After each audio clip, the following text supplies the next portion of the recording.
जिस प्रकार बंधु हमारा ब्रज द्वारिका मिलन महोत्सव चल रहा है, ऐसे ही ब्रज द्वारिका मिलन महोत्सव 5000 वर्ष पहले भी हुआ था, पर द्वारिका में नहीं हुआ था, श्री कुरुक्षेत्र में हुआ था, जहां पर ब्रज और द्वारिका दोनों का मिलन हुआ, जहां पर देवकी और यशोदा दोनों का मिलन हुआ, जहां पर नंद बाबा और श्री वसुदेव जी का मिलन हुआ, जहां भगवान की पटरानियों का ब्रज की गोपांगनाओं से मिलन हुआ और श्री जी का श्री रुक्मिणी जी से मिलन हुआ। उस प्रसंग के कुछ विस्तृत भाव हैं, विस्तारित भाव हैं, वो सुनाएं। ऐसा अद्भुत सूर्य ग्रहण उस काल में हुआ जिसके लिए सब लोग कुरुक्षेत्र में एक दर्थ एकत्रित हुए। द्वारिका के सब लोग तैयारी करने लगे कुरुक्षेत्र जाने की। तभी ब्रज में हवा की तरह बात पहुंच गई कि भैया बहुत बड़ो यज्ञ है, वे वारो है, सूर्य ग्रहण को काल है, पूरे विश्व भर के लोग कुरुक्षेत्र जा रहे हैं, हम ब्रजवासी को भी जानो चाहिए। ब्रजवासी सब कहने लगे भैया कुरुक्षेत्र जाकर के कहा करेंगे? बोले यज्ञ करेंगे, स्नान करेंगे, तप करेंगे, भजन करेंगे, वहां से पुण्य प्राप्त होगा। नंद बाबा यशोदा सब ब्रजवासी कहने लगे, बोले भैया हमें पुण्य की अभिलाषा ना है, या ब्रज में रहे में तो कम से कम इन ब्रज की लता पता गुल्म पत्र यमुना आदि मार्गन को देख करके कृष्ण की स्मृति बनी रहे, या हमारे हमको ब्रज छोड़वे को मन न करे। वह कुरुक्षेत्र में जाके कहा पुण्य कमानो हमें, या ब्रज में रहवे से ब्रज कृष्ण की स्मृति बनी रहे, या हमारे हमको ब्रज छोड़ के कहीं ना जानो। तभी खबर पता चलती है कि अरे भैया कुरुक्षेत्र के उस भूमि पर तो द्वारिका के समस्त लोग भी पधार रहे हैं और हमारो कन्हैया भी आ रहे हैं, श्री कृष्ण आ रहे हैं। ये समाचार जैसे ही ब्रजवासियों ने सुना, सब नंद भवन के बाहर जाकर के बैठ गए और नंद बाबा से कहने लगे, बाबा 100 वर्ष से अधिक है गए, लाला परसों आऊंगो ऐसो कह के गयो, मैं परसों आ जाऊंगो, लेकिन जब बैरनी परसों तो कभी आवे ही ना है ना, हर दिन यूं होवे परसों परसों परसों, प्रतीक्षा करें कल के बाद कल आवेगी, लेकिन कल भी ना आवे तो कल ना आवे तो परसों कैसे आ जाएगी। बरसों बीत गए, 100 वर्ष है गए। हे नंद बाबा आप अनुग्रह करो, कृपा करो, हम ब्रजवासी को लेकर के कुरुक्षेत्र चलो, कोई यज्ञ अनुष्ठान स्नान जब तब हमें कछु ना करनो भैया, या सूर्य ग्रहण के समय पर हमारो एक ही मनोरथ पूर्ण है जाए, श्याम सुंदर नेत्रन को दिख जाए। बाबा कन्हैया की मधुर स्मृति 100 वर्ष तक तो हम जीवित रह लिए, लेकिन अब आगामी समय तक यदि जीवित रहनो है तो एक दर्शन की अभिलाषा तो है, और कृष्ण दर्शन लालसा, ठाकुर जी के दर्शन की लालसा में सब ब्रजवासियों ने तैयारी प्रारंभ कर दी।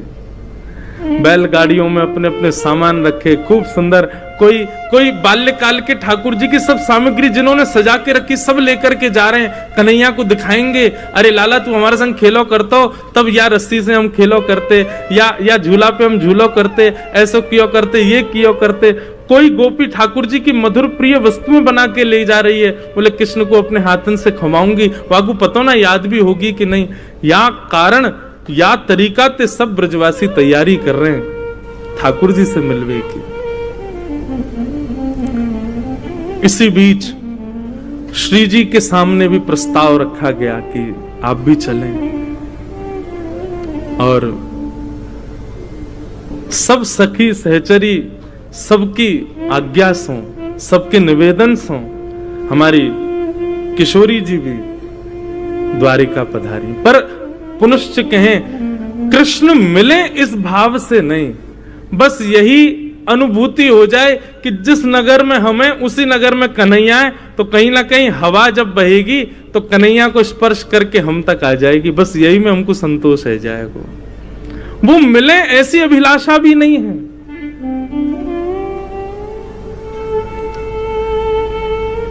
सब ब्रजवासी पहुंचे, और कुरुक्षेत्र में जाकर के जैसे ही देखा, महाराज बड़े बड़े महल खड़े हैं, बड़ी बड़ी अटारियां, ऐसे तो शिविर लगे थे कि महल जैसे शिविर दिख रहे थे, और सब जगह भीड़ लगी है। केवल किसकी? बोले द्वारिकाधीश पधारे, उनके दर्शन की भीड़ लगी है। यशोदा मैया, नंद बाबा एक दूसरे के हाथ पकड़ करके और छड़ी हाथ में लेकर के घूमते हुए जा रहे हैं। यशोदा मैया बोली, आपने मुझसे कही कि वहां तो लाला आवेगो, लाला मिलेगो, यहां तो कोई सुधई नहीं पड़ रही, लाला कहाँ है? बोले आप चिंता क्यों कर रही हो, अभी मिलेंगे ना लाला से, अभी पूछूं कहाँ है ठाकुर जी। अब तो नंद बाबा भोरे बारे ब्रजवासी वहां जाकर के लोगन से कहें, भैया कन्हैया कहाँ है? द्वारिका के लोग बोले, कौन कन्हैया? अरे कन्हैया श्री कृष्ण। अरे अरे भैया ऐसे कन्हैया कन्हैया क्यों बोल रहे हो? जगत प्रतिपालक, राजाधिराज, देवकी नंदन, वसुदेव नंदन, ब्रज उर चंदन, श्री कृष्णचंद्र जी महाराज, सम्मान से नाम लीजिए उनका, राजाधिराज हैं।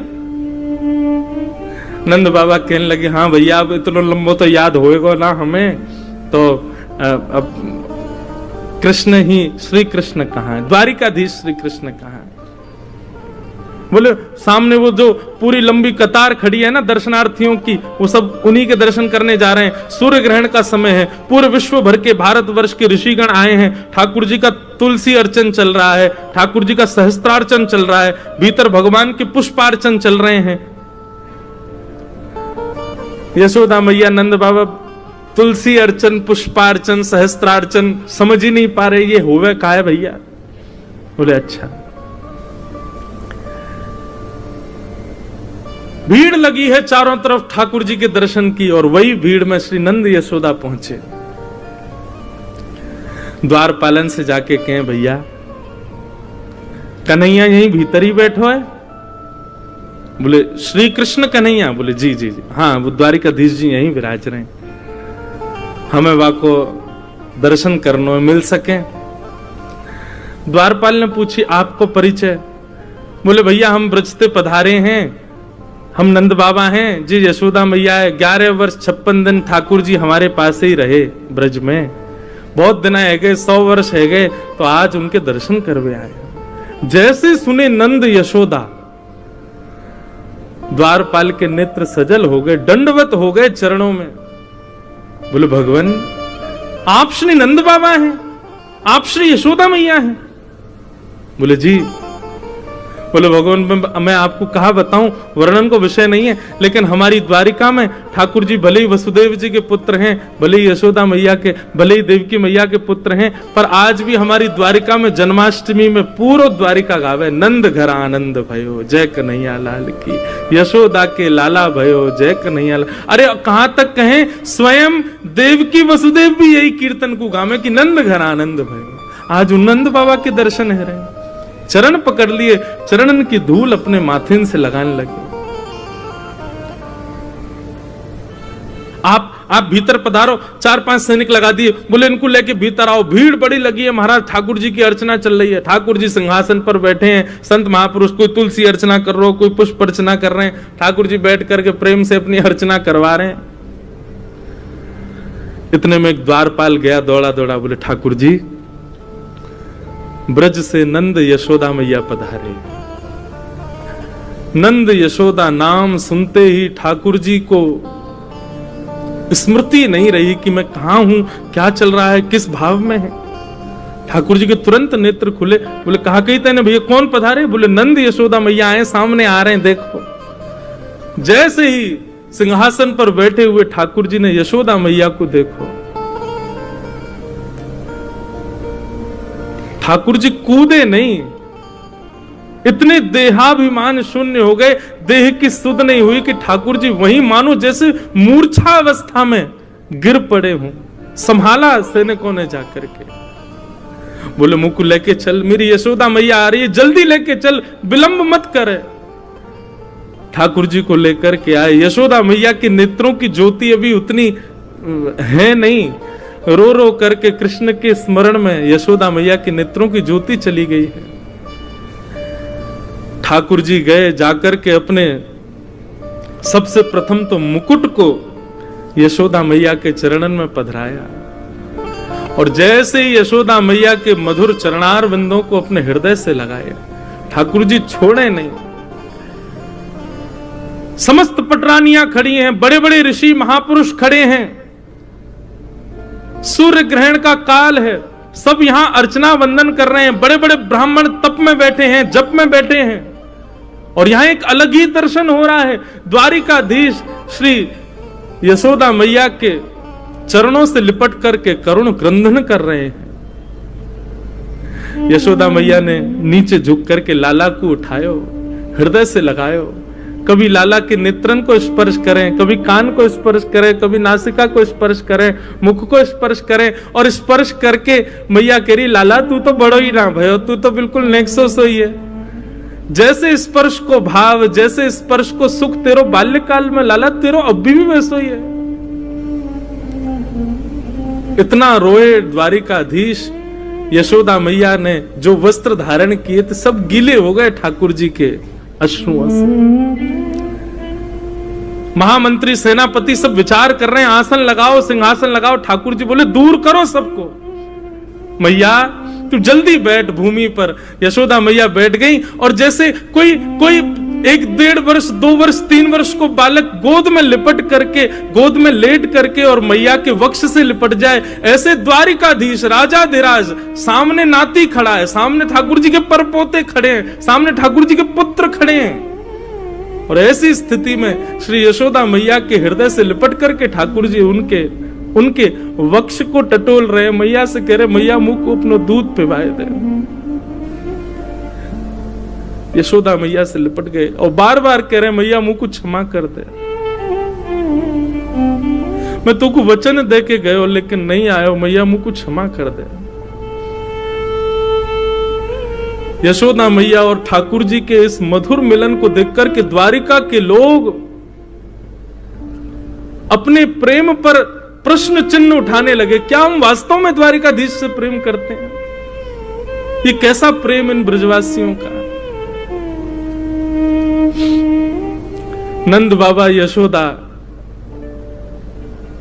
ठाकुर जी के चरणों का स्पर्श कर रहे हैं, केश में हाथ घुमा रहे हैं। यशोदा मैया वक्ष से लगा करके लाल जी को खूब दुलार कर रही है। ठाकुर जी भूल गए कि पुत्र पौत्र सब खड़े हैं मेरे, नन्हे से बालक के भांति यशोदा मैया के अंग से लग गए। और पूरे सूर्य ग्रहण के समय में यही अनुष्ठान चला, प्रेम का अनुष्ठान, ब्रज द्वारिका मिलन के प्रेम का अनुष्ठान।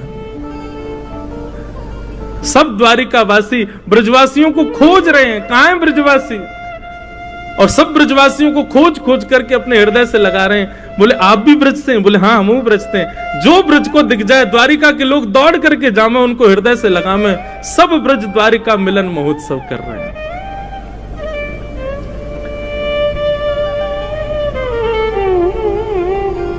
ठाकुर जी की स्थिति देख करके श्री रुक्मणी जी आई और गोद में लेटे द्वारिकाधीश के हस्त का स्पर्श करने लगी।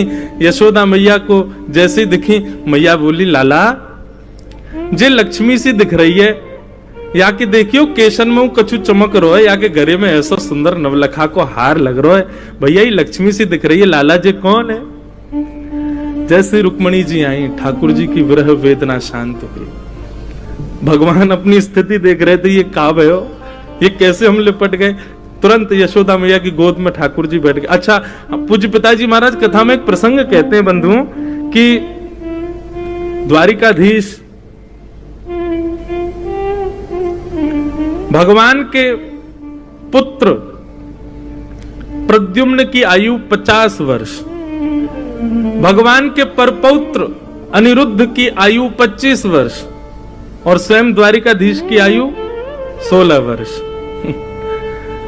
पुत्र 50 वर्ष का, नाती 25 वर्ष का और परदादा जी 16 वर्ष के। ठाकुर जी 16 वर्ष से ऊपर, 16 वर्ष तो आज 16 वर्ष के, अगर कलयुग में ठाकुर जी पधारे 16 वर्ष के नहीं होंगे, मुंह लगे और कम है जाएंगे। क्यों? जिस अवस्था में विकार आने उत्पन्न हो जाते हैं, ठाकुर जी उस अवस्था से ऊपर नहीं जाते। विकार आने मतलब जहां पर वोकल कॉर्ड बदलना शुरू हो जाए, दाढ़ी मूंछ आनी शुरू हो जाए, आप थोड़े बड़े बड़े से लगने लग जाओ, ये समझ जाओ कि अब ये विकार अवस्था है। ठाकुर जी उस अवस्था में कभी नहीं आते। ठाकुर जी सदा सहज अवस्था में रहते हैं, बाल अवस्था में रहते हैं। तो ठाकुर जी यशोदा मैया गोद में ही बैठे और मैया से कह रहे, मैया जे तेरे ही यमुना में दीपदान को प्रताप सामने बैठो है। यशोदा मैया बोली मतलब? अच्छा ठाकुर जी को एकांत में गए हो सिंहासन? नहीं, वही चौक में ही बैठे हैं यशोदा मैया गोद में, और चारों तरफ लाखों दर्शनार्थी ब्रजवासी और द्वारिका के लोग बैठे हैं। मैया जे रुक्मणी है जासे मेरो ब्याह भयो है, तेने बड़े दीपदान किए, मेरे लाला की लक्ष्मी जैसी बहू आवे, मेरे लाला की ऐसी बहू आवे कि चार लोग देख के कहें अरे भैया ऐसी बहू होनी चाहिए। मेरे लाला की ऐसी बहू आवे कि पूरा ब्रजमंडल युग युगांतर तक याद रखे। देख ले मैया तेरी बहू सामने बैठी है। एक भुजा से द्वारिकाधीश को हृदय से लगा रही हैं, दूसरी भुजा से श्री रुक्मणी जी को हृदय से लगा रही हैं। रुक्मणी जी के भी नेत्र सजल हो गए यशोदा मैया के अंग से लग करके। खूब स्नेह किया, अष्टपटरानियों को अपने हृदय से लगा करके यशोदा मैया ने जो उनके पास था, कड़ूला, कंगन, हाथ, बोले अब तो पहले तो लाला कोई मुख दिखाई भाई ना, आज ही है रही है तो आज ये अनुष्ठान चला था सूर्य ग्रहण पर कुरुक्षेत्र में, प्रेम का अनुष्ठान। यशोदा मैया कोई को अपनी पाजेब उतार के पहना रही हैं, कोई को अपने हाथन की अंगूठी दे रही हैं, कोई को अपने गले को हार उतार के दे दें, कोई को अपने कानन को कुंडल दे रही हैं। सब मना करें, बोले मैया आपको, बोले नहीं ये मेरी मुख दिखाई है, तू मेरी बहू है, मेरे लाला की बहू है, क्यों नहीं दूंगी, ये सब तुम्हारा ही तो है, तुम्हारे काजी तो मेरे पास है।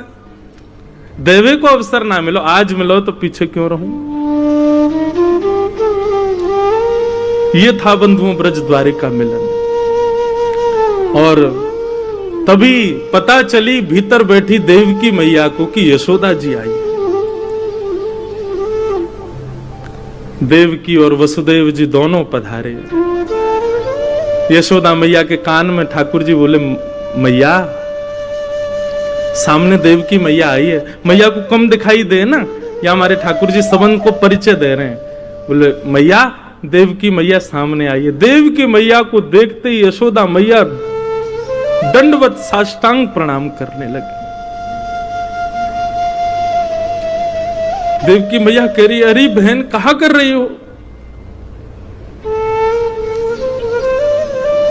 बोले विधाता कृपा करे तो आपके चरणन की कण से मुंह पे नेक अनुग्रह है जाए तो या जन्म में तो ना मिलो, लेकिन अगले जन्म में कृष्ण जैसा पुत्र मुंह को भी प्राप्त हो, ऐसा अनुग्रह मुंह पे है जाए। देवकी मैया के चरणन से लग गई। देवकी मैया ने उठा करके हृदय से लगाया। ये मधुर मिलन, खूब स्नेह दे रही हैं एक दूसरे को। बोले आपको पुण्य कितना श्रेष्ठ है, कन्हैया जैसो लाला आपके घर भयो। बोले मेरे पुण्य की कहा कहोगी बहन, मेरे तो 6 बालकन को कंस ने मार दियो, 7वें बालक को जन्म ना भयो, 8वें बालक के रूप में कन्हैया आयो, पर कंस तो इतना क्रूर राजा जन्म लेते ही बालकन को मार दे। ये तो आपके और नंद बाबा को प्रताप हो कि हमारो लाला सुरक्षित रहो। 11 वर्ष 56 दिन तक आपने वहां को खूब ध्यान रखो। आज भी हमारी द्वारिका में कोई यो ना के देवकी के लाला की जय, सब यूं ही के नंद यशोदा के लाल की जय। नंद घर आनंद भयो जय कन्हैया लाल की। हर जन्माष्टमी आपके ब्रज को छोड़े भय, भले ही लाला को 100 वर्ष है गए होंगे, लेकिन हमारी द्वारिका में तो आज भी द्वारिकावासी नंद घर आनंद भयो, यशोदा के लाला भयो। और मैं कोई को रोकू ना, मुझको भी तो वही में सुख मिले। यशोदा मैया और देवकी का मिलन हुआ। सब ब्रज अवध के लोग, ब्रज और द्वारिका के लोग मिल रहे हैं। द्वारिका के लोग बहुत सम्मान कर रहे हैं ब्रजवासियों का। ये स्थिति देख करके सब भूल गए किसके क्या जब चल रहे हैं, क्या अनुष्ठान चल रहे हैं। हवन की सारी अग्नियां ठंडी पड़ गई महाराज। जहां प्रेम की बाढ़ आ गई हो वहां कौन सी अग्नि जल सके। ऐसा मधुर मिलन हो रहा है। तभी एक सखा ने जाकर के ठाकुर जी को संकेत किया, लाला श्री जी पधारी हैं। श्री जी का नाम स्मरण सुनते ही ठाकुर जी मंत्रमुग्ध हो गए। एक बार को ठाकुर जी भूल ही गए कि हम द्वारिकाधीश हैं, पर श्री जी का नाम सुनते ही तो ठाकुर जी की व्याकुलता और बढ़ गई। बोले कहाँ हैं? बोले कुंज में विराज रही हैं, आप चलो। ठाकुर जी बड़े सहमे सहमे से श्री जी के पास जा रहे हैं।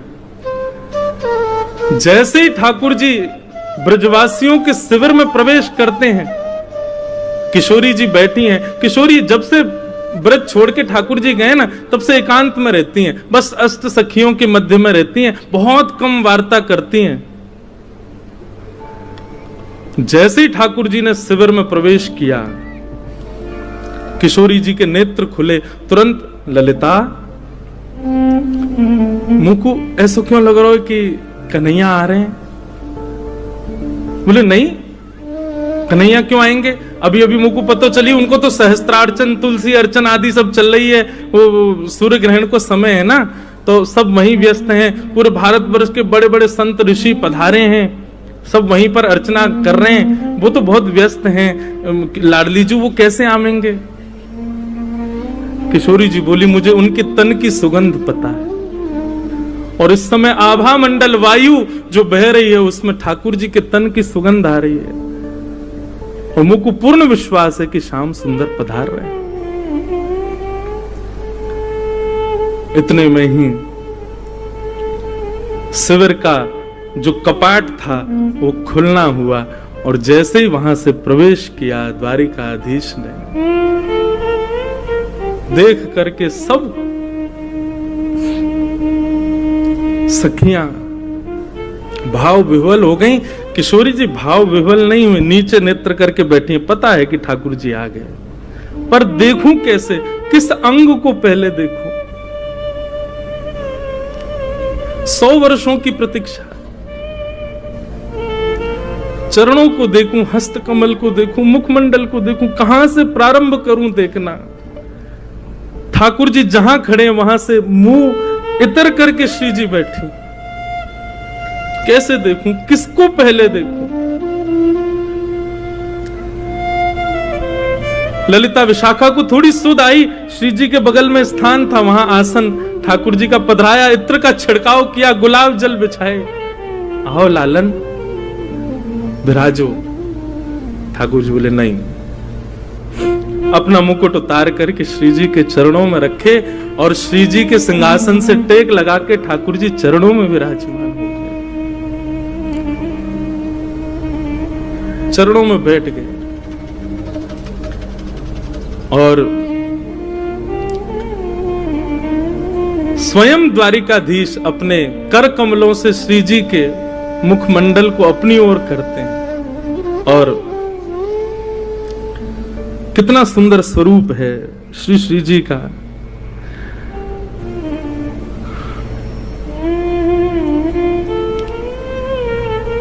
स्वामी श्री हरदास जी महाराज का एक पद है बंधु, ठाकुर जी क्या कहते हैं श्री जी को देख करके?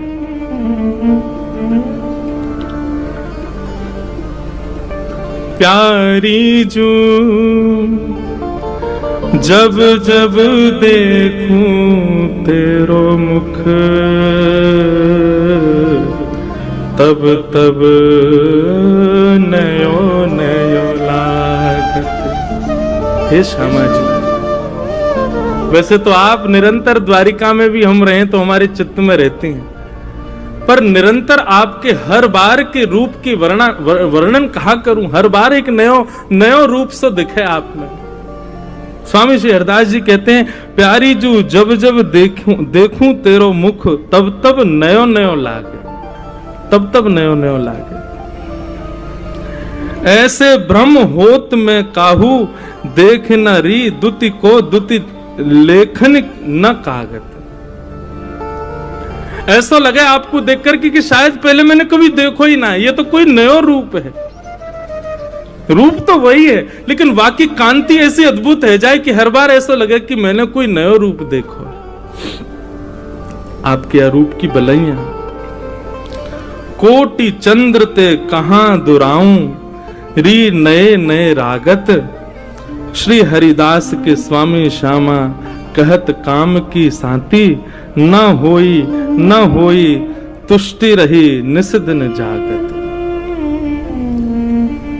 कोटि कोटि चंद्रमान से भी यदि आपकी नजर बलैया उतारूं तो भी फीको लगे, ऐसो मधुर स्वरूप है ठाकुर जी श्री जी को।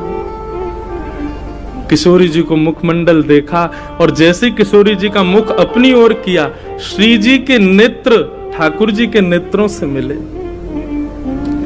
अब श्री जी भी अपने सिंहासन से उतर करके नीचे विराजमान हो गए और विराजमान होकर के कहती हैं, श्याम सुंदर 100 वर्ष की प्रतीक्षा के बाद आए हो, कछु दोगे नहीं मुझको? ठाकुर जी बोले, जो मांगोगे सो देंगे, आप आज्ञा करो एक बार, कहा चाहिए?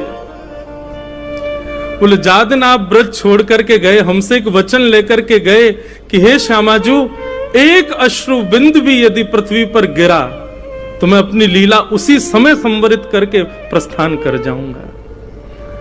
यदि आप चाहती हैं कि आगे की लीला संवरण हो, आगे की लीला व्यवस्थित चले, तो आप मुझे वचन दीजिए कि एक अश्रु बिंदु भी आपके नेत्रों से नीचे पृथ्वी पर गिरना नहीं चाहिए। प्रलय आ जाएगा, पृथ्वी रसातल में चली जाएगी। आपके वह वचन को निर्वहन करते भई आज 100 वर्ष है गए, एक अश्रु बिंदु भी मेरे नेत्रन से नहीं आई है। मैं आपसे यही मांगना चाहूंगा, आज मुझ को आज्ञा दे दो।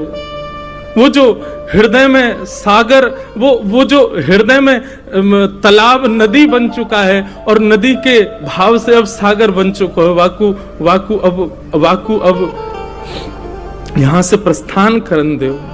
मुझ को रोवे को वरदान दे दो, मैं थोड़ा रोना चाहूंगा।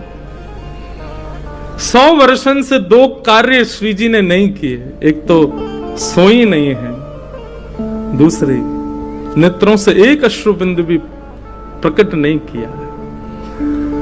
और आज ठाकुर जी के उस मधुर रूप को देख करके श्री जी कहती हैं, आप आज्ञा करो। ठाकुर जी भाव विह्वल हो गए, हृदय से लगा लियो।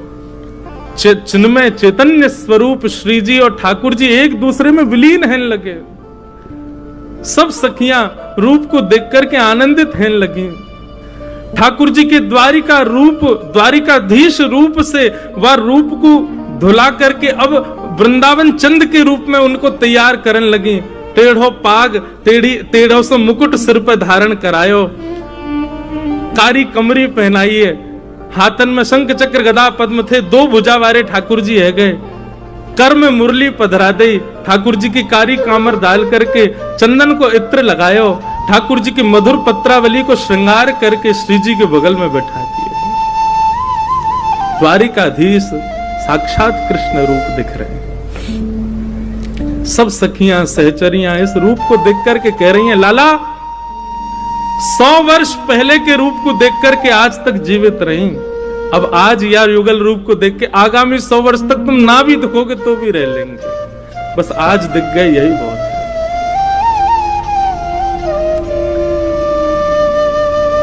श्री ठाकुर जी श्री जी से मिले। सब सखियों ने ठाकुर जी का ब्रज नंदन के रूप में श्रृंगार किया और श्रृंगार करके श्री जी के बगल में बैठाए और बैठा करके खूब नेत्रन से निहारो। और बंधुओं, अब यहां ब्रज द्वारिका मिलन महोत्सव में निभृत निकुंज का रास हुआ। 100 वर्ष के पश्चात द्वारिकाधीश रास कर रहे। केवल अष्ट सखियां हैं, किशोरी जी हैं और श्याम सुंदर है। रास बिहार हुआ। रास बिहार के पश्चात श्री जी ने अब आज्ञा, ठाकुर जी ने आज्ञा मांगी, हे लाडली जी, अब बस कछु दिना की प्रतीक्षा और है। वैसे तो मैं नंदन रूप से नित्य वृंदावन में विराजमान हूं, पर कछु दिना की प्रतीक्षा के पश्चात ये लीला पूर्ण होएगी और हम और आप पुनः अपनी कुंज में प्रवेश करेंगे और सदा सर्वदा के लिए ये रास अनवरत वृंदावन में चलता रहेगा। और श्री जी बोली, फिर से समय देके जा रहे हो आप? पहले परसों को समय देके गए, और या बार तो आप, पिछली बार तो चलो परसों के भरोसे हम रह लें, इस बार तो आपने परसों भी नहीं कहा है। ठाकुर जी चरणन में गिर गए, बोले मुझको क्षमा कर दो, ये लीला करना बहुत आवश्यक है। अभी यदुवंशी को संहार आदि सब क्रिया है, आपकी आज्ञा से सब होएगा। वह को पूर्ण करते ही मैं वैकुंठ नहीं जाऊंगा। कहा करूं वैकुंठ ही जाए, नहीं जाऊंगा, सीधे वृंदावन आऊंगा, और सदा सर्वदा के लिए वृंदावन में हम आप निवृत्त निकुंज में लीला विहार करेंगे।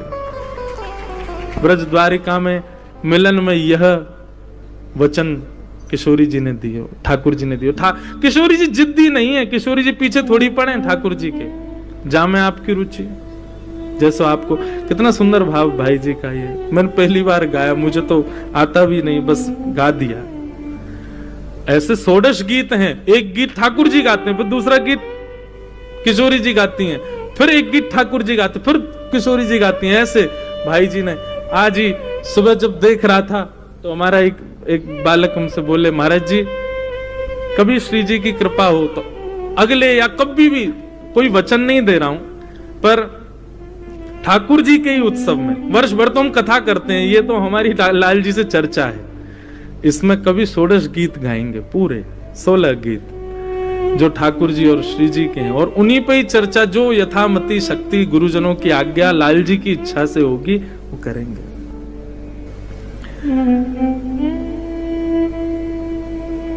तुमरो सुख ही है मेरो सुख, जानना कछु सुख जानो।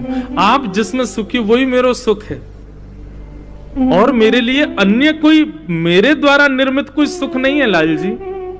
आपको जिसमें प्रसन्नता वही मेरा सुख है, तो मैं अपना सुख बताऊं कैसे? श्री जी के भाव सुन करके ठाकुर जी ने आज्ञा मांगी, ठाकुर जी वहां से प्रस्थान कर गए।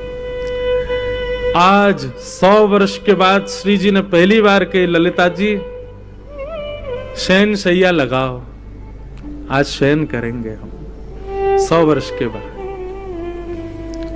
ठाकुर जी की काली कामर नित्य श्री जी ओढ़ती हैं और वंशी को अपने चित्त से लगाती हैं। आज 100 वर्ष के बाद श्री जी को निद्रा आई है,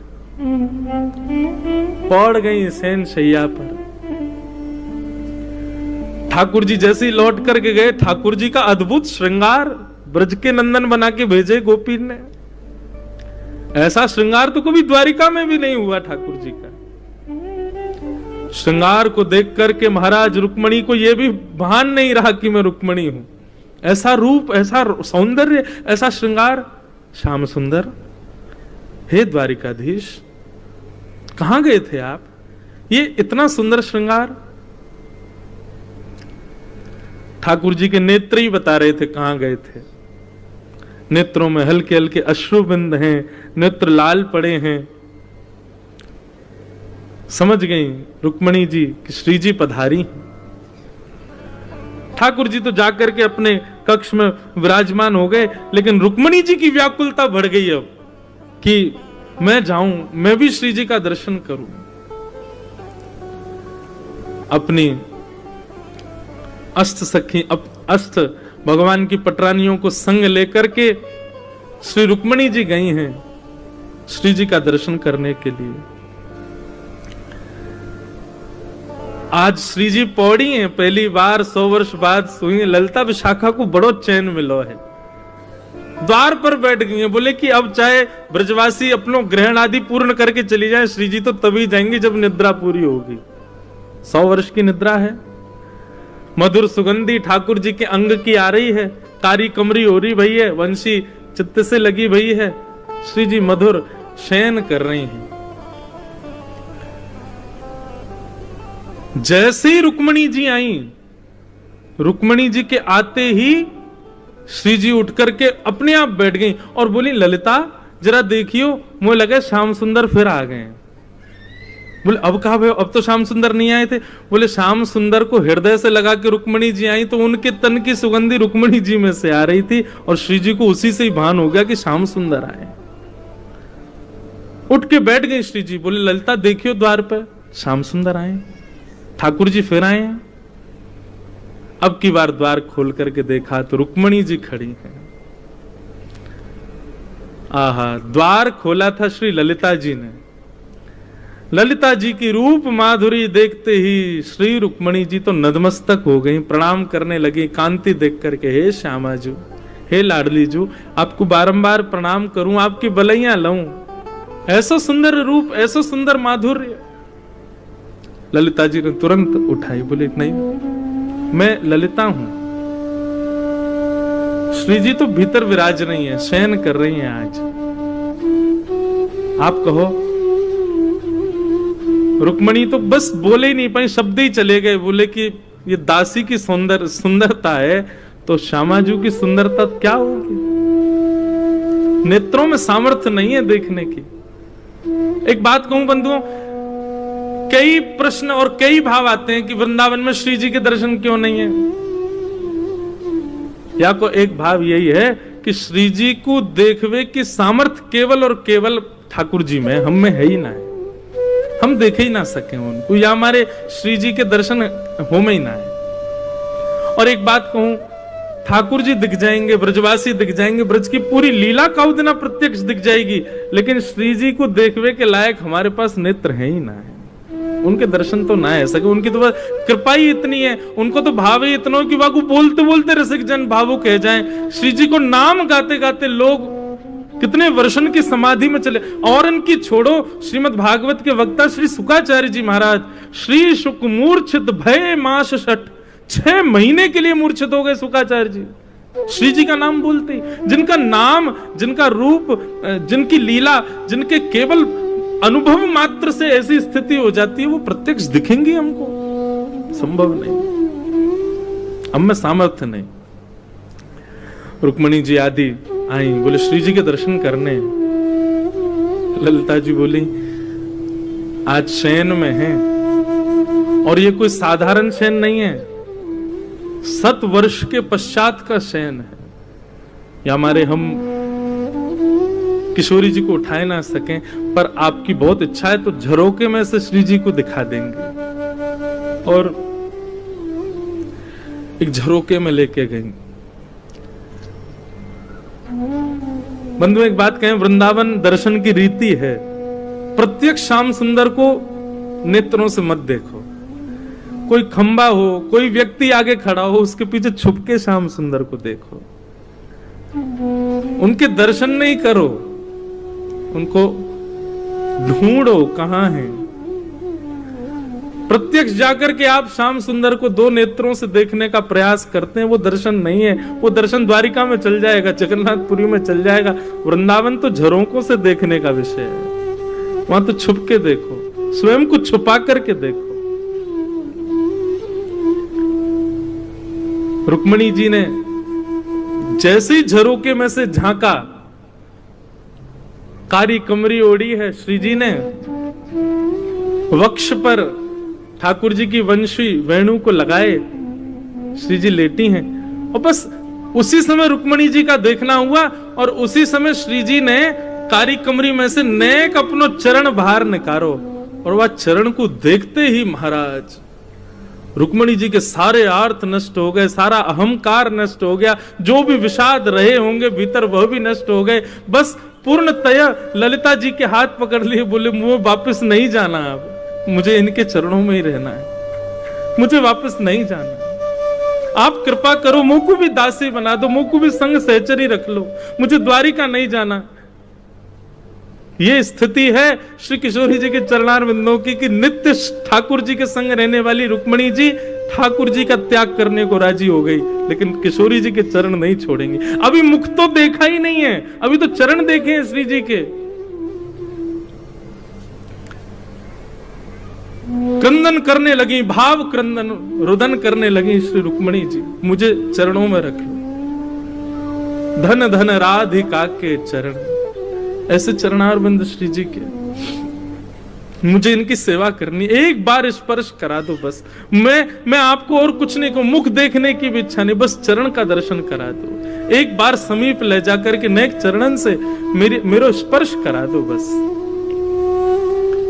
तब ललिता आदि विशाखा भाव विह्वल रुक्मणी जी को दोनों भुजाओं से उठा करके चल भी नहीं पा रही हैं, लेकर के जैसे ही कक्ष में आई, श्री जी के चरणार बिंदों का जैसे ही स्पर्श किया, उठ करके बैठ गई।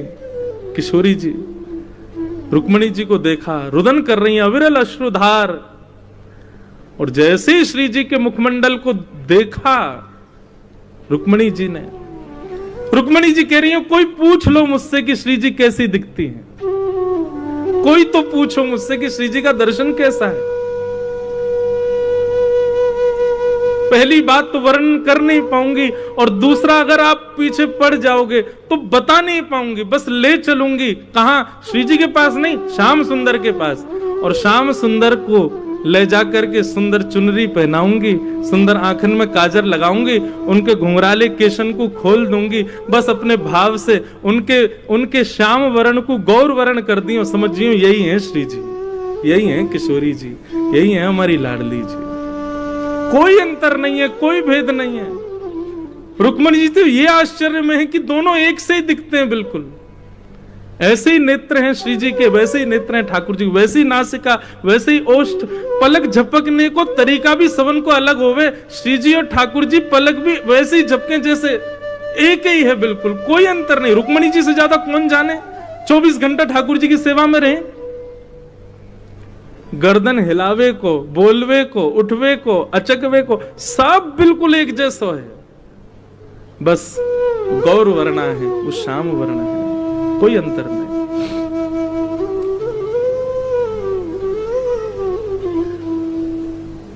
ये है असली ब्रज द्वारिका मिलन। खूब देर तक श्री जी के चरण सेवा करती रही। श्री जी अपने हस्त कमल से रुक्मणी जी के मस्तक को फेरती रही। आपस में खूब प्रेम चर्चा, भाव चर्चा हुई।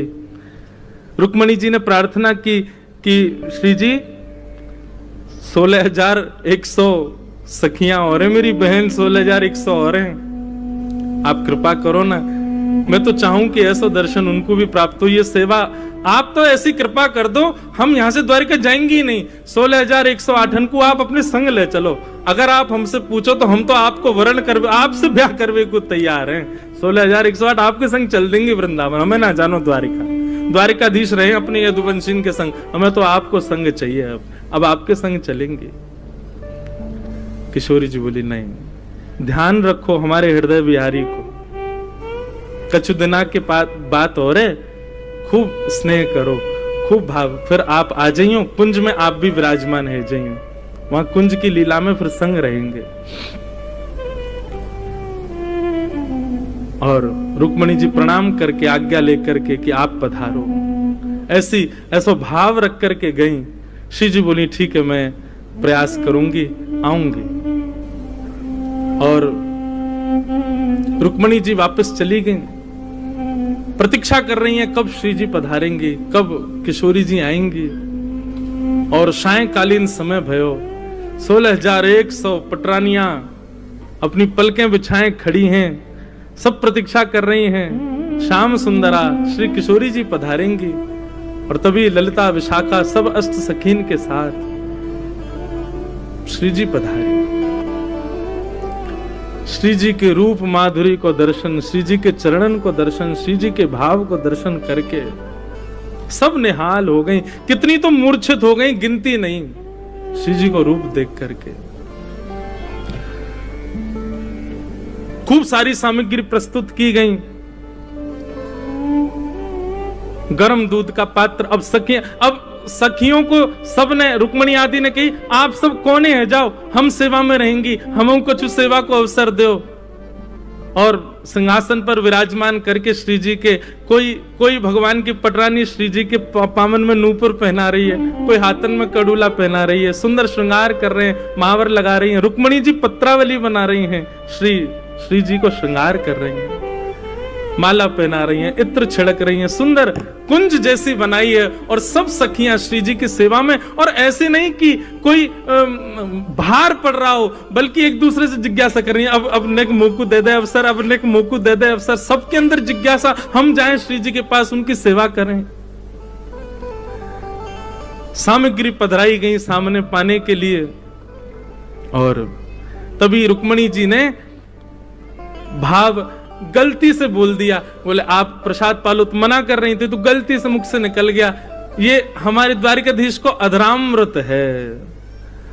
अधरामृत शब्द सुनते ही श्री जी ने तुरंत वो दुग्ध को पात्र जो बहुत गर्म हो, तो अब सखियां संग होती तो फूंक करके नेकवा को ठंडो करके तब श्री जी को पवाती, लेकिन सखियां तो सब दूर खड़ी हैं। अब तो सब कृष्ण पटरानियां चारों तरफ बैठी हैं, कोई ने विचार नहीं किया। और महाराज श्री जी ने जैसी पता चली अधरामृत, 100 वर्ष बाद अधरामृत प्राप्त हो रहा ठाकुर जी को, तुरंत उठाई करके मुख से लगा करके पान करने लगी।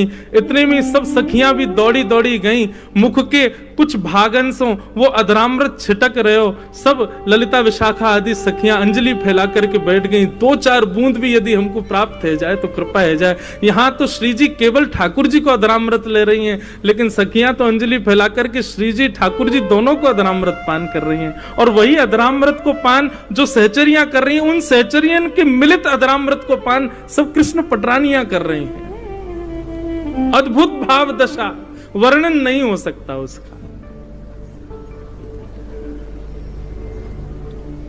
ऐसी हमारी श्यामाजू ठाकुर जी के चरणन में छाले पड़ गए, कथा सबको पता है। रुक्मणी जी ने जब दर्शन किए तो फिर ठाकुर जी ने बताई, श्री जी के चित्त में हमारे चरण विराजमान हैं, उनके चित्त में हमारे चरण विराजमान है। यही हमारे ये भाव दशा भई है। बोलो ब्रज द्वारिका मिलन महोत्सव की जय। ये है ब्रज द्वारिका को वास्तविक मिलन।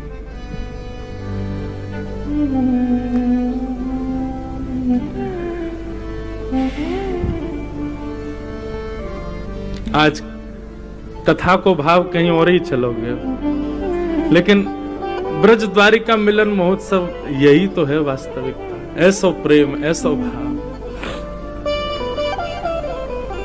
ऐसी श्यामाजू से हम बारंबार प्रार्थना करें कि किशोरी जी आप कृपा करो, ठाकुर जी प्रसन्न हो जाएं।